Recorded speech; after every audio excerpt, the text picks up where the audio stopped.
क्या आप जानते हैं, आई ट्रांसप्लांट सर्जरी में असल में आंख ट्रांसप्लांट होती ही नहीं।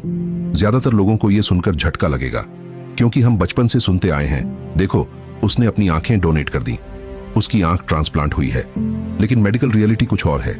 असल सर्जरी में पूरी आंख कभी ट्रांसप्लांट नहीं की जाती।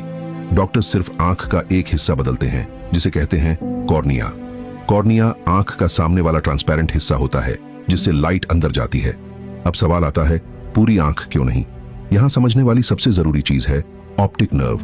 आपकी आंख दिमाग से एक मोटी नर्व से जुड़ी होती है, जिसमें 10 लाख से ज्यादा नर्व फाइबर्स होते हैं। ये फाइबर्स दिमाग तक इमेज पहुंचाते हैं।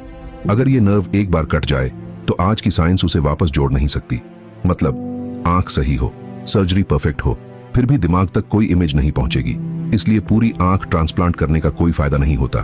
अब कॉर्निया ट्रांसप्लांट क्यों पॉसिबल है? क्योंकि कॉर्निया में ब्लड वेसल्स नहीं होती, नर्व कनेक्शन सिंपल होता है, रिजेक्शन का रिस्क कम होता है। इसीलिए कॉर्निया बदलने से कई लोगों की आईसाइट वापस आ जाती है। आज की मेडिसिन कॉर्निया बदल सकती है, लेंस बदल सकती है, रेटिना के कुछ हिस्सों का इलाज कर सकती है, लेकिन पूरी आंख नहीं। Scientists nerve regeneration, stem cells और ब्रेन आई कनेक्शन पर काम कर रहे हैं, लेकिन अभी तक पूरी आई ट्रांसप्लांट से विजन लौटाना पॉसिबल नहीं हुआ है।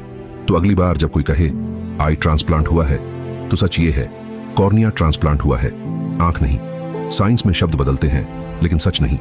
अगर आपको ऐसे ही सिंपल और क्लियर तरीके से साइंस समझना अच्छा लगता है, तो सब्सक्राइब करें। आपका सपोर्ट हमें साइंस सिखाते रहने की ताकत देता है।